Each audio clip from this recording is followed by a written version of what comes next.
Esto nunca costará $192,000. Absolutamente. Entre 2004 y 2020, los precios de las cartas de Pokémon subieron un 282%. Entre 2020 y ahora ese aumento ha sido del 1.350%. Ha superado aquí algunas clases de activos y eso te muestra cuánta locura y frenesí hay en este mercado, con personas pensando que tal vez, solo tal vez, puedan conseguir la próxima carta que se venderá por millones de dólares. Cuando hojeamos nuestros viejos álbumes de cartas de Pokémon, nos transporta a una época más sencilla cuando éramos niños. Todavía recuerdo cuando por fin saqué un Charizard de la colección base de un sobre que mi mamá me compró en Blockbuster y lo mucho que significó para mí. Y creo que cuando éramos niños, todos teníamos la idea de que estas cartas serían muy valiosas. Y nuestros papás como que ponían los ojos en blanco y decían, sí, claro, lo que tú digas. Pero aunque teníamos la esperanza y la confianza de que estas cartas siempre serían valiosas y que Pokémon siempre sería popular, ninguno de nosotros, cuando éramos niños, podía predecir realmente lo popular que llegaría a ser Pokémon. Ahora, podríamos hablar de Pokémon y podríamos hablar del estado del pasatiempo hoy en día, pero la pregunta que yo tengo es, ¿qué tiene Pokémon específicamente que lo hizo el rey de los coleccionables? Quiero decir, ha habido un montón de objetos coleccionables que han surgido a lo largo de los años, algunos con una enorme popularidad, pero la mayoría se desvanecen y ninguno ha llegado ni siquiera cerca de la grandeza de Pokémon.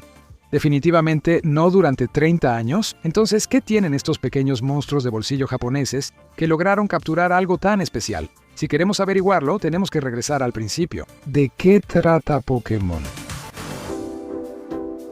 A principios de los años 90, en una pequeña oficina de Tokio, un tipo tranquilo llamado Satoshi Tajiri está tratando de convertir su infancia en un juego para Game Boy. Cuando era niño, sus amigos le decían Doctor Bicho porque pasaba sus días atrapando y coleccionando insectos en las afueras de Tokio. Ahora dirige un pequeño estudio llamado Game Freak y trabaja con Nintendo.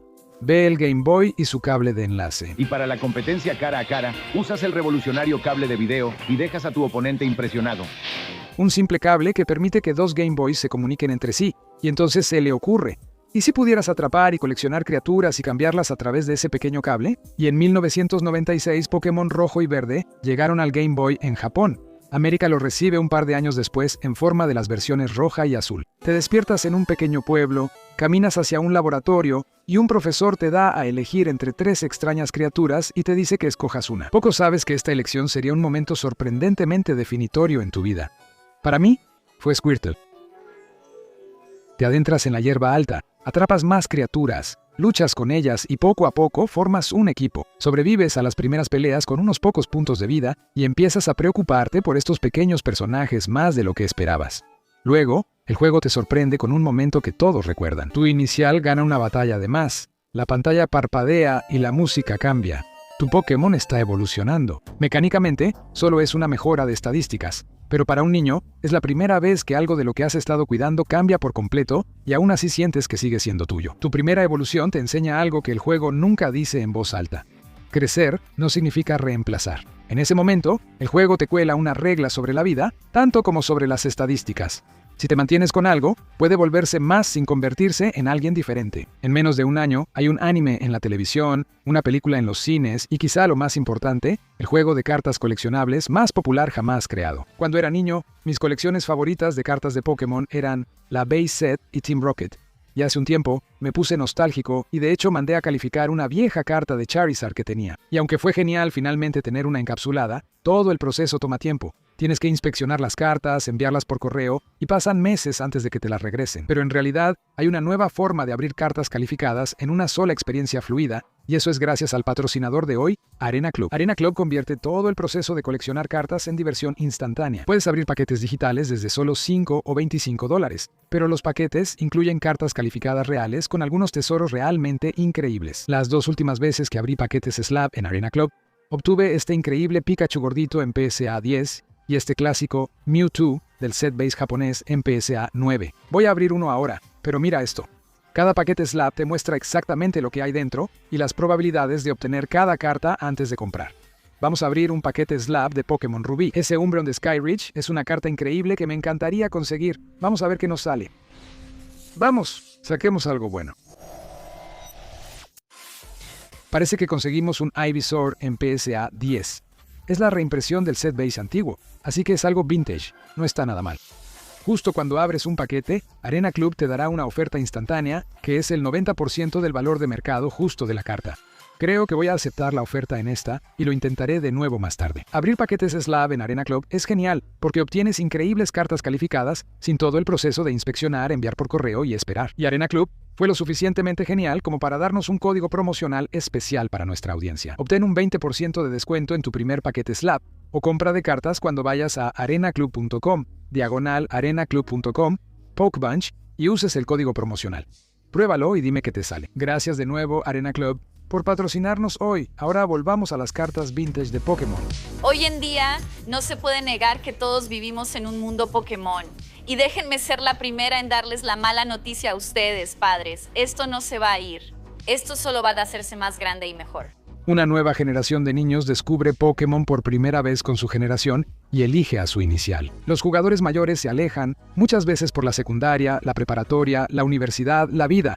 Pero luego, años después, algo los hace volver. Pokémon Go es un juego gratuito de realidad aumentada que juegas en tu teléfono inteligente. La tecnología GPS coloca monstruos animados en el mundo real a tu alrededor. Luego deslizas esta bola aquí para atraparlo y pasar al siguiente nivel. Para algunas personas, es un nuevo juego que llega en el momento adecuado. Para muchas personas es 2016, Pokémon Go sale y de repente, los mismos monstruos que atraparon de niños están en las pantallas de sus teléfonos en el mundo real. Las tiendas locales de cartas vuelven a ver multitudes. Se desempolvan los viejos álbumes y el juego de cartas pasa de ser grande a estar absolutamente loco. Pokémon es el juego de cartas coleccionables más popular y más vendido del mundo. Es hora de sacar tus viejas cartas de Pokémon. Los expertos financieros dicen que las cartas de monstruos están resistiendo mejor que el S&P 500. Las cartas de alto nivel empiezan a venderse por sumas equivalentes al precio de una casa. Charizards de la primera edición, cartas de trofeo, Pikachu ilustrador, ahora se venden en subastas por cifras de 6 y 7 dígitos. Esta carta de Pokémon se vendió por casi $17 millones en febrero de 2026, la carta de intercambio más cara jamás vendida. Es posible que nunca veas esa carta a la venta en toda nuestra vida. Los sets modernos salen con tanto entusiasmo que la compañía Pokémon literalmente no puede mantenerse al día con la impresión. Hay un enfoque en nuevos Pokémon, nuevos juegos y nuevos estilos de cartas y arte. Pero al mismo tiempo, la compañía Pokémon aprovecha la nostalgia con sets de aniversario como celebraciones y sets enfocados en la primera generación como 151. 30 años después puedes ver todo el ciclo de vida. Hay niños pequeños que acaban de elegir a su inicial en la 9ª generación, comenzando su primera aventura en el Nintendo Switch. Tienes adultos que empezaron en la primera generación, vieron cómo todo explotó a finales de los 90, se alejaron, y luego regresaron con trabajos, familias y suficiente dinero para comprar las cartas con las que solo podían soñar cuando eran niños. Hay personas que entraron por ahí de la 3ª o 4ª generación, lo dejaron en la preparatoria y luego se reencontraron con el pasatiempo en sus 20s. Tienes jugadores que juran por los viejos tiempos de rojo y azul y plata y oro, pero que aún así realmente disfrutan las nuevas regiones. Y niños que empezaron con Paldea y se enamoraron de los 151 originales gracias a reimpresiones y sets especiales. Pokémon no solo evoluciona a sus criaturas en pantalla, Pokémon evoluciona contigo, pero eso todavía no responde completamente la pregunta original. ¿Por qué Pokémon? ¿Por qué no otra cosa? Los Beanie Babies son probablemente el ejemplo más claro de lo grande que puede llegar a ser un coleccionable y aún así volverse inútil a largo plazo. Los vendedores aprecian el hecho de que hayas estudiado los Beanie Babies. Este es Liberté, no Libertad. Esta es la princesa de Avear, por supuesto. Cuando sabes los nombres y los pronuncias correctamente, te van a tratar como realeza.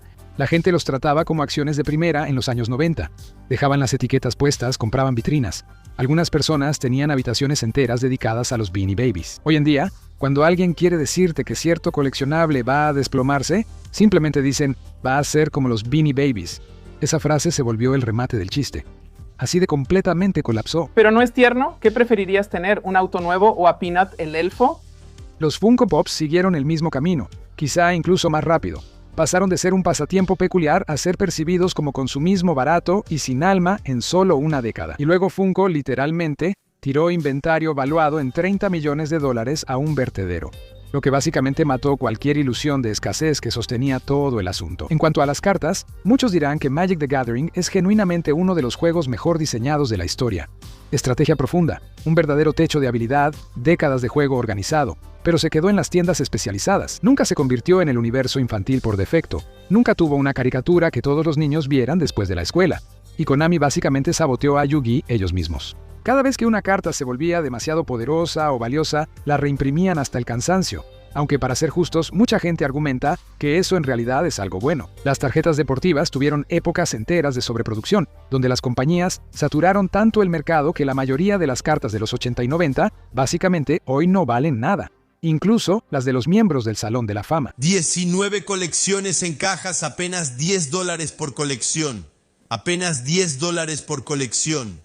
Los cómics se desplomaron en los 90 casi por la misma razón. Muchos de estos siguieron el mismo patrón. Un aumento, una burbuja y un colapso. Y luego está Pokémon, que durante 30 años simplemente ha seguido adelante. Entonces, ¿qué hizo bien Pokémon para convertirse en el estándar de oro que los demás no lograron ser? Ahora, una respuesta fácil sería decir que Pokémon simplemente tuvo suerte. El lugar correcto, el momento correcto, la generación correcta de niños. Pero eso no es realmente cierto, ¿verdad? La suerte no explica que una sola carta coleccionable se haya vendido por $16.5 millones en una subasta en 2026. Así que vamos a analizar realmente qué fue lo que Pokémon hizo bien, porque no fue solo una cosa. Fue una combinación de factores que casi nunca se alinean de manera tan perfecta. Y vale la pena mencionarlo rápidamente. Incluso a finales de los años 90, los niños de alguna manera lo sabían. Había guías de precios reales, libros físicos que se vendían en las tiendas dedicados completamente al valor de las cartas de Pokémon. Los niños no tenían ningún concepto de especulación financiera con sus cartas, pero sabían de manera inherente que esas cartas serían valiosas. Entendían de manera intuitiva que la rareza importaba, que el estado importaba, que algunas cosas tienen valor y otras no. Tenían razón. Simplemente estaban décadas adelantados. La primera casilla real que Pokémon marcó fue darte algo que hacer con ellas. Los Beanie Babies eran objetos. Los comprabas, los ponías en un estante y esperabas. No había un juego detrás, ni un mundo por explorar, ni una razón para interesarte más allá de lo que alguien pudiera pagar algún día. Pokémon se construyó sobre uno de los ciclos de juego más atractivos jamás diseñados. Atrápalos, entrénalos, hazlos pelear, hazlos evolucionar. Ese ciclo le dio a las cartas un contexto y algo en juego que los objetos de colección puros nunca tuvieron. Cuando conseguías un Charizard holográfico, no era solo un pedazo de cartón bonito, era la carta más poderosa en el mazo de tu grupo de amigos. Tenía peso. La segunda caja era el universo y estaba más profundo de lo que parece. Pokémon no inventó una fantasía. Formalizó una que ya existía en la mente de los niños antes de que siquiera tocaran un Game Boy. A los niños les encantan los animales. Eso es simplemente un hecho de ser niño. Todos los niños tienen un animal favorito. Todos los niños han fingido domesticar algo o han querido una criatura que fuera completamente su amigo. ¡Hola, Pikachu! ¡Pica! Pokémon observó ese instinto y construyó todo un mundo a su alrededor. Uno donde podías encontrar criaturas, entenderlas, luchar con ellas, crecer con ellas y coleccionarlas. El marketing de juguetes es así de frío y calculado, ¿no es cierto? En cuanto a ser calculado, simplemente sabíamos que teníamos algo que a los niños les encantaría. Y esa última palabra es la que realmente importa más para lo que estamos hablando. La mecánica de coleccionar no es algo añadido, es el punto principal. Atrápalos a todos no es solo un eslogan de marketing, es la filosofía de diseño real integrada en cada juego, cada set, cada generación. Ninguna otra propiedad intelectual ha integrado la colección tan profundamente en su ADN que las cartas o coleccionables se sientan como una extensión natural de la cosa misma, en lugar de mercancía que está al lado. Y luego, el mundo mismo está construido con una lógica que recompensa el tipo de atención obsesiva que los niños son especialmente buenos para dar. Las regiones están basadas en lugares reales. Los Pokémon están basados en animales reales, ecosistemas reales y mitología real. Magikarp es completamente inútil hasta que evoluciona en una de las criaturas más poderosas del juego, lo cual es exactamente cómo funciona el crecimiento en la vida real. El mundo tiene reglas internas, y porque tiene reglas, se siente real de una manera que importa para un niño de 10 años. Luego, cada pocos años, lo expanden. Nueva región, nuevas criaturas, nuevo ecosistema, pero el núcleo se mantiene igual. Así que siempre se siente familiar y nuevo al mismo tiempo. La mayoría de las franquicias o se estancan o se alejan tanto que pierden a su audiencia original. Pokémon logra ese equilibrio en cada generación. Yu-Gi estuvo cerca en cuanto al universo, pero siempre dependió más de un solo anime que nunca iba a durar para siempre. Nada más logró conectar con algo que ya existía en los niños antes de que conocieran la franquicia.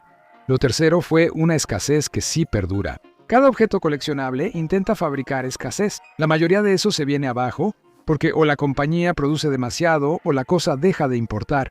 y a nadie le interesa lo que es raro. La escasez de Pokémon funciona porque la propiedad intelectual detrás nunca perdió valor. Un Charizard de la primera edición de Base Set vale lo que vale, no solo porque hay pocos, sino porque Charizard sigue siendo Charizard. El mercado de calificación, con PSA 10 vendiéndose por cientos de miles de dólares, solo funciona si la gente todavía se preocupa genuinamente por lo que hay detrás. Y sí lo hacen. 30 años después todavía lo hacen. Esa parte no se puede fabricar realmente. Pero esas 3 cajas explican cómo Pokémon se convirtió en un gran objeto de colección, pero no explican completamente por qué todavía lo es. Y eso nos lleva de vuelta al concepto que mencioné antes. Pokémon evoluciona contigo. Ningún otro objeto de colección ha descubierto cómo mantener eso a lo largo de varias generaciones. Las tarjetas deportivas tienen un límite directamente relacionado con el atleta que aparece al frente. Cuando un jugador se retira o decae, la tarjeta normalmente también cae.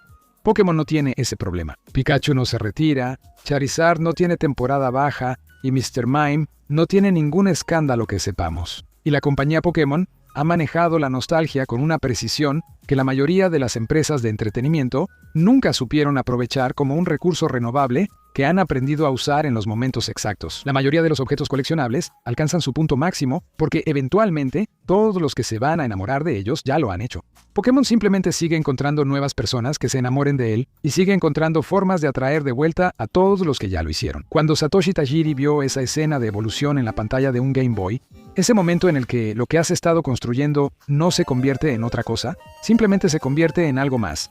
Probablemente no se dio cuenta de que había creado una metáfora para toda la franquicia. Pokémon no solo hizo evolucionar a sus criaturas, evolucionó junto con toda una generación de personas que crecieron con él. Recuerda obtener un 20% de descuento en tu primer paquete Slab o tarjeta en Arena Club, usando nuestro enlace en la descripción de abajo y colocando el código PokeBench.